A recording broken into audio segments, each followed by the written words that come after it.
আপনি যদি একজন প্যারেন্ট হয়ে থাকেন তাহলে খুব সম্ভবত ফেসবুকে বাচ্চাদের কোডিং শেখানো সংক্রান্ত এরকম স্পন্সর্ড অ্যাড বা বিজ্ঞাপন দেখে থাকবেন। তো যদি দেখে থাকেন তাহলে আমাদেরকে কমেন্টে জানান। এখন চলছে ফোর্থ ইন্ডাস্ট্রিয়াল রেভলিউশন বা চতুর্থ শিল্প বিপ্লব। ফোর্থ ইন্ডাস্ট্রিয়াল রেভলিউশন বা চতুর্থ শিল্প বিপ্লবে তারাই সফল হবে যারা কম্পিউটার প্রোগ্রামিং, আইটি, আইসিটি এসব বিষয়ে নিজেদেরকে দক্ষ করে গড়ে তুলতে পারবে। তো আপনার সন্তানকে ফোর্থ ইন্ডাস্ট্রিয়াল রেভলিউশনের উপযোগী করে গড়ে তুলতে কোডিং শেখানো একটি জরুরি বিষয়। কিন্তু কোডিং শেখানোর আগে আমাদেরকে কয়েকটি বিষয় ভালোভাবে বুঝে নেওয়া উচিত। নাম্বার 1, আপনার সন্তানকে আদৌ কোডিং শেখানো দরকার আছে কি না। নাম্বার 2, কোন কোন ফ্রি মানসম্মত রিসোর্স থেকে আপনার সন্তানকে কোডিংয়ের সাথে পরিচিত করে দিতে পারেন। তো তাহলে কিভাবে বুঝবেন যে আপনার সন্তানকে কোডিং শেখানোর প্রয়োজনীয়তা রয়েছে কি না? খেয়াল করে দেখবেন যে আপনার সন্তান বিভিন্ন প্রবলেম সলভিং সংক্রান্ত বিষয়ে আগ্রহ প্রকাশ করে কিনা, পাজল গেমে আগ্রহ প্রকাশ করে কিনা, বা কম্পিউটারে ছোটোখাটো টুল বানানোর চেষ্টা করে কিনা, বা এমনকি আপনাকে জিজ্ঞেস করে কিনা যে এই প্রোগ্রামটি বা এই ওয়েবসাইটটি, এই অ্যাপটি কীভাবে বানানো হয়েছে, এইরকম ধরনের সে আগ্রহ বা কৌতূহল প্রকাশ করে কিনা। যদি করে থাকে তাহলে বুঝতে হবে যে তাকে প্রোগ্রামিং শেখানো যেতে পারে, কোডিং শেখানো যেতে পারে। তো শুরুতে যেমনটি বলছিলাম যে বাচ্চাদেরকে কোডিং শেখানোর জন্য অনেক পেইড অনলাইন কোর্স এখন পাওয়া যাচ্ছে, কিন্তু প্রথমেই পেইড কোর্সে ভর্তি করে দেওয়ার আগে আমরা আপনাদের সাথে 3টি মানসম্মত রিসোর্স বা কোর্সের সাথে পরিচিত করে দেব আজকের ভিডিওতে। তো প্রথমে যেটি আসছে সেটি হচ্ছে স্ক্র্যাচ। এটি এমআইটি, বিখ্যাত ইউনিভার্সিটি এমআইটির ডেভেলপ করা, বাচ্চাদের জন্য বিশেষ করে তৈরি করা এই কোর্সটি। তারপর নাম্বার 2, code.org, এবং নাম্বার 3, freecodecamp.org। তো আমরা এক এক করে রিসোর্সগুলো বিস্তারিত জানাচ্ছি। চলুন যাওয়া যাক আমাদের পিসিতে। তো ভিউয়ার্স, আমরা যেমনটি বলছিলাম, আমরা প্রথম যে রিসোর্সটির কথা বলবো শিশুদেরকে কোডিংয়ে ইন্ট্রোডিউস করে দেওয়ার জন্য সেটি হচ্ছে স্ক্র্যাচ। স্ক্র্যাচের টুলটি ইউজ করার জন্য আমরা চলে যাব হচ্ছে scratch.mit.edu এই ওয়েবসাইটে। সো আমরা এরকম একটি ইন্টারফেস দেখতে পাবো।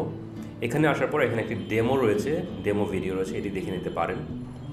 আর এই ওয়েবসাইটের সবচেয়ে ভালো দিক যেটি সেটি হচ্ছে এই ওয়েবসাইটটি বাংলায় ইউজ করা যায়। তো আমরা প্রথমে স্টার্ট ক্রিয়েটিংয়ে ক্লিক করি, দেন আমরা এরকম একটি ইন্টারফেসে চলে আসব। এখান থেকে আমরা এটিকে বাংলায় ইউজ করতে হলে আমাদেরকে যেটি করতে হবে, এই গ্লোব আইকনে ক্লিক করে বাংলা ল্যাঙ্গুয়েজ সিলেক্ট করে দিতে হবে। তো আমরা সিলেক্ট করে দিই।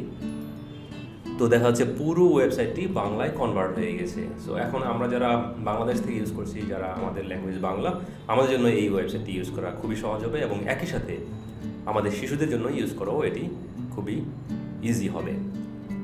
তো এই ওয়েবসাইটটি মূলত ড্র্যাগ অ্যান্ড ড্রপ বেসড একটি ওয়েবসাইট, যেরকম দেখতে পাচ্ছেন এরকম ড্র্যাগ অ্যান্ড ড্রপ এবং ব্লক বেসড। সো এখানে আপনারা দেখে নেবেন, টুল ট্যাবগুলো দেখে নেবেন। এখানে শব্দ, পোশাক, কোড, সো এরকম করে এখানে অনেকগুলো মেনু দেওয়া আছে, এক এক করে দেখে নেবেন। এবং আমাদের শিশুরা আশা করা যায় খুব সহজে এটি ইউজ করতে পারবে।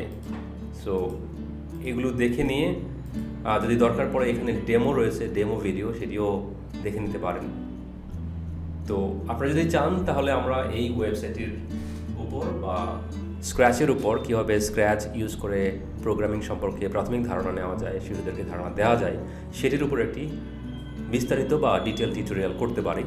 সো আপনারা যদি চান সেটি আমাদেরকে কমেন্টে জানান। দেন আমরা দ্বিতীয় যে ওয়েবসাইটটি দেখব সেটি হচ্ছে code.org, কিন্তু এটি খুবই দুঃখজনক।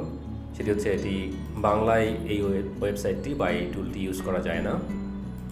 সর্বশেষ যে টুলটির কথা বলবো সেটি হচ্ছে freecodecamp.org। এটিও বাংলায় ইউজ করা যায় না, যতদূর আমি জানি, এটিও ইংলিশে ইউজ করতে হয়।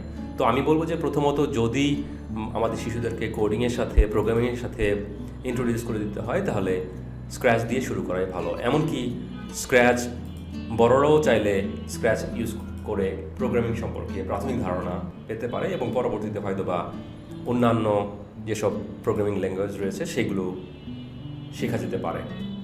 ভিডিওটি যদি ভালো লাগে তাহলে অবশ্যই শেয়ার করতে ভুলবেন না। আর যদি আমাদের চ্যানেলটিকে এখনও সাবস্ক্রাইব করে না থাকেন তাহলে সাবস্ক্রাইব করে নেবেন, যেটি আমাদেরকে এই ধরনের ভিডিও, প্যারেন্টিং সংক্রান্ত আরও ভালো ভালো ভিডিও, মানসম্মত ভিডিও ক্রিয়েট করতে উৎসাহিত করবে। আপনি যদি ফেসবুকে দেখে থাকেন তাহলে আমাদের ফেসবুক পেজটিকে ফলো করুন, লাইক দিয়ে রাখুন এবং আপনার প্রিয়জনদের সাথে শেয়ার করতে ভুলবেন না। ধন্যবাদ। দেখা হবে আবার নতুন